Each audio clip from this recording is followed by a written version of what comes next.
As we understand it, Gillette-Evernham Motorsports and Petty Holdings have agreed in principle to a merger that is expected to be official at the end of January.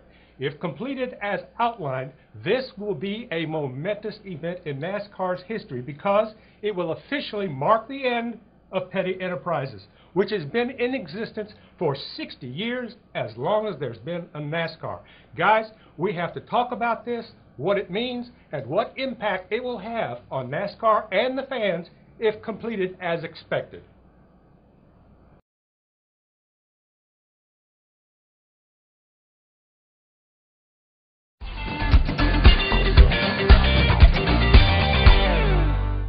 Hello everyone, welcome back to SceneDaily.com and another panel of the pundits. I'm Steve Wade along with my colleagues Bob Pockris and Kenny Bruce. Okay, the big news, the merger of GEM, Gillette-Evernham Motorsports, with Petty Holdings, which effectively means that Petty Enterprises is no more. Bob, bring us up to speed on what's happening. All right, what's happening is that Gillette-Evernham Motorsports and Petty Holdings are going to form a new team, and Richard Petty's going to own a piece of this team. Gillette-Evernham Motorsports, which is owned by the Gillette family, and Ray Evernham are going to own a piece of this team. And then Petty Holdings, which is owned by the investment group Boston Ventures, along with Richard Petty, are going to own a piece of this team. Pieces everywhere. The thing is, we don't know how big a piece yet each of these holds. They haven't told us what the name's going to be, although a lot of speculation is that it's going to be Richard Petty Motorsports.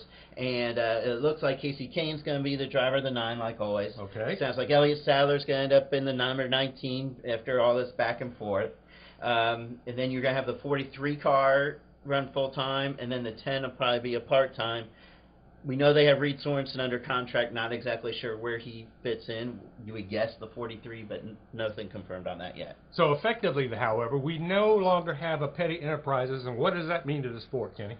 Well, we no longer have a Petty Enterprises, and I mean, that's one team that has been around since the sport began in 1949, and I mean, people are going to say, well, Richard's still going to be at the track, the 43 car is still going to be involved in it, and all that's true. And I mean, that's going to be a bonus for the sport to have him and to have that car still out there every weekend. But the fact is, one of the original teams that was there when it first started is no longer going to exist. Yeah. And I realize if they name it Richard Petty Motorsports, that's going to make it more difficult for the casual fan to understand. But I think that's the main point. This is the way I look at it. If I went to Baltimore and asked anybody, do the Baltimore Colts exist? Right. They would say no. Now, some Thanks people to may Robert say, Irsay. well, but some people might say, well, the Indianapolis Colts exist. Right. The Baltimore Ravens exist.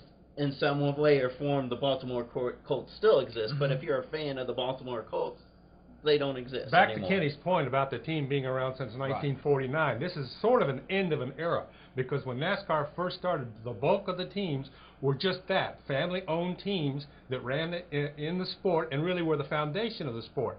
Now, with the demise of Petty Enterprises, even though Richard Petty is part owner of another team, it's not Petty Enterprises, it's not a Petty family-owned entity. And along with the Wood brothers, who basically, guys, let's admit it, they're on survival mode right now. Oh, yeah. We've reached the end of an era where they had, like I said, the family-owned teams that sustained themselves by racing were the bulk of what competed in NASCAR, and now it's just powerhouse merger organizations, capitally invested organizations, and things of that nature. So, again, but I do stress, and I think you guys can comment on this, one of the most important things is that Richard Petty is still in the sport. It's going to be great to see him still around, and I think he'll have a voice in this team, and I think there'll probably be people who either go work on as a crew or drivers who want to drive for that team just because Richard is part of it. So you can't discount the fact that he's there. But you talk about the family-owned teams when it costs. You're talking $15 to $20 million to try to run a car to be competitive. It's hard for a family to be able to run that. I think it's a very good move on their part too, and I'm pretty sure this was part of the negotiations to have a number 43 car out there. Kenny, that's got to be important to the identity of NASCAR and to the team. Well, you know, I'm sure NASCAR pushed as much as they're allowed to make sure that the 43 car was still out there, because I mean it's been one of the signature cars on the track every week, even though it hasn't been competitive in recent years. There are a lot of people in the sport that still identify with that car, and I know a lot of people are going to say that Petty Enterprises ceased to exist earlier last year when Boston Ventures bought into it, but technically, I mean, Petty Enterprises from its start existed. Boston Ventures came in last year and became a majority owner, but Petty Enterprises still existed at that point.